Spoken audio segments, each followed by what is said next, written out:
नमस्कार कर्मचारी मित्रांनो, आज आपण बघणार आहोत आपली NPS जी स्कीम आहे, पेन्शन स्कीम, ती आपण कशा पद्धतीने चेंज करू शकतो आणि कोणती स्कीम आपण घेतल्यानंतर जास्त रिटर्न मिळतील किंवा एखादी स्कीम आपण निवडल्यानंतर आपलं जे मंथली जे कॉन्ट्रीब्युशन आहे ते जास्तीत जास्त पैसे कसे डायरेक्ट शेअर्समध्ये किती पर्सेंटेज जाणार आहेत हे आपण या ठिकाणी बघणार आहोत.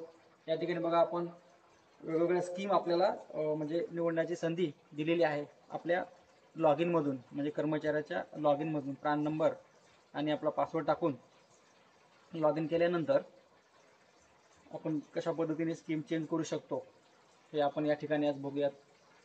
ठीक आहे, तर सर्वप्रथम आपल्याला जायचं आहे या ठिकाणी CRA-NSDL या वेबसाईटला गेल्यानंतर या ठिकाणी आपल्याला दिसेल सबस्क्रायबर लॉग इन.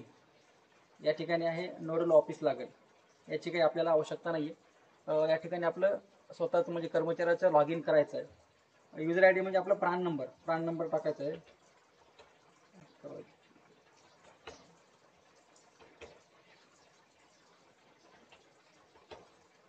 आणि या ठिकाणी पासवर्ड.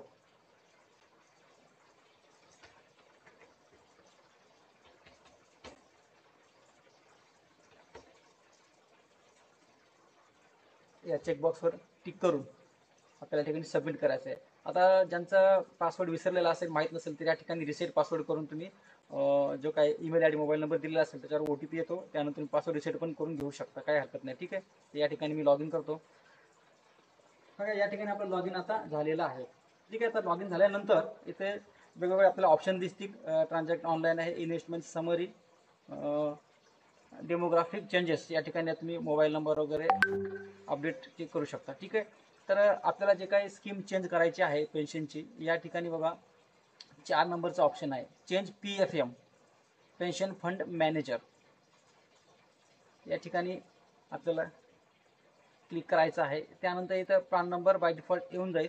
त्यानंतर टियर टाईप. आता आपली जी काही रक्कम असते NPSची, ती टियर 1 मध्येच जमा होत असते. या ठिकाणी सबमिट, इथे प्रोसीड. आता प्रोसीड केल्यानंतर आपले जे काय बाय डिफॉल्ट जे स्कीम असतात ते या ठिकाणी आपल्याला दिसतील, UTI, LIC आणि SBI. तर या ठिकाणी आपल्याला सबमिट करायचं आहे. सबमिट केल्यानंतर इथे आपल्याला new investment scheme choice 3 option दिसतील. या ठिकाणी active choice, moderate auto choice आणि कन्झर्वेटिव्ह ॲटो चॉईस, या ठिकाणी असे 3 पद्धतीच्या स्कीम दिसतील. तर एक आहे या ठिकाणी बघा, ॲक्टिव्ह चॉईस म्हणजे आपली जे काय दर महिन्याला कॉन्ट्रीब्युशन जातं NPS मध्ये, म्हणजे कर्मचाऱ्याचं 10% आणि शासनाचं 14%, बेसिक आणि DAच्या, असे एकंदरीत 24% रक्कम ही प्रत्येक महिन्याला आपल्या NPS मध्ये जमा होते.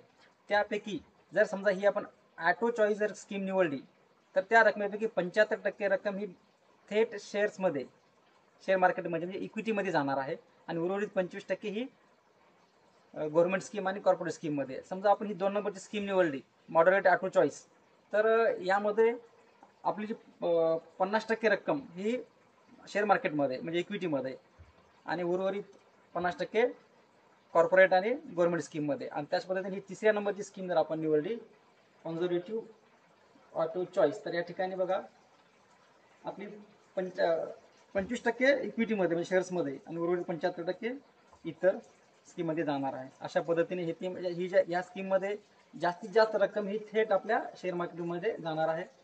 अशा पद्धतीने तुम्ही जी तुम्हाला स्कीम निवडायची आहे ती निवडू शकता. म्हणजे या ठिकाणी एकंदरीत आपल्या NPSच्या माध्यमातून आपल्याला शेअर्समध्ये, शेअर मार्केटमध्ये आपले जे काय पैसे रक्कम आहे गुंतवण्याची संधी काय आपल्याला या ठिकाणी दिसून येते.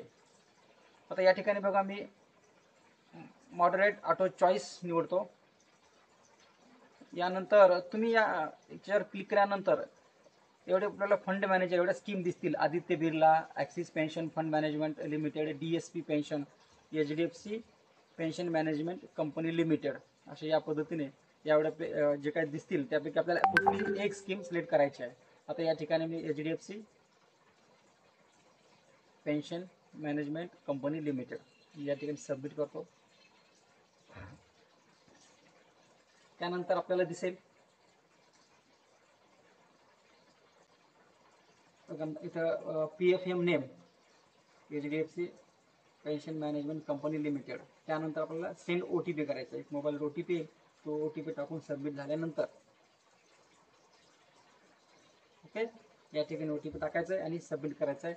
सबमिट केल्यानंतर तुमची स्कीम 2 दिवसामध्ये चेंज होऊन जाईल आणि आता जे काय बाय डिफॉल्ट होत्या त्याच्याऐवजी आपण जी आता नवीन घेतलेली आहे ती त्या ठिकाणी तुम्हाला स्कीम दिसेल. ठीक आहे. ओके त्या ठिकाणी मी सबमिट करतो.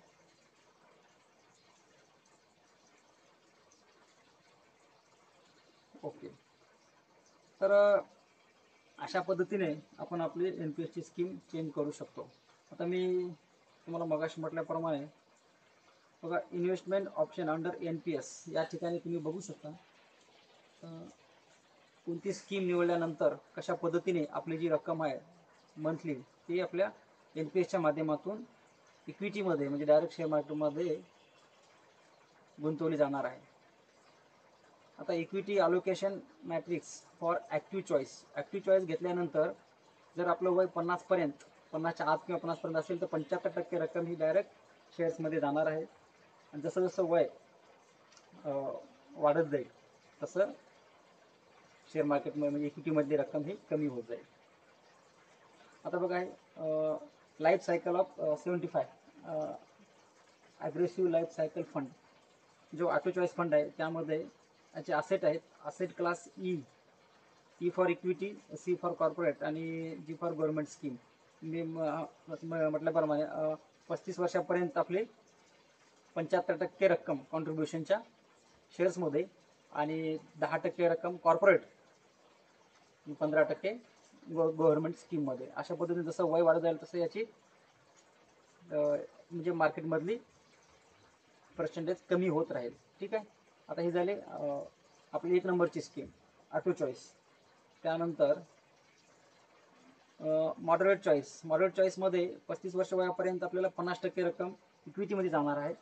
उर्वरित 30 आणि 20% पुढच्या स्कीममध्ये. जसं वय वाढेल या ठिकाणी 36 झालेलं आहे, नंतर 48%, 37, 46% असं आहे. जे इक्विटीमध्ये रक्कम जाणार आहे शेअर मार्केटमध्ये ती हळूहळू कमी होत जाईल. आता ही झाली 2 नंबरची स्कीम. आणि तिसऱ्यामध्ये आपण बघितलं तर या ठिकाणी बघा या ठिकाणी कमी रक्कम आपल्याला शेअर मार्केटमध्ये जाणार आहे इक्विटीमध्ये आणि असेट क्लास म्हणजे C कॉर्पोरेटमध्ये 45%, इतर गव्हर्नमेंट स्कीममध्ये 30%. अशा पद्धतीने आपण आपली स्कीम निवडू शकतो. तुम्ही ऑनलाईन पण बघू शकता कुठला फंड मॅनेजर जास्तीत जास्त मागील 5 वर्ष म्हणा किंवा 3 वर्षामध्ये रिटर्न दिलेले आहेत. त्याप्रमाणे आपण तुम्हाला जी योग्य वाटेल ती पेन्शन स्कीम या ठिकाणी आपण निवडू शकतो. ठीक आहे मित्रांनो, धन्यवाद.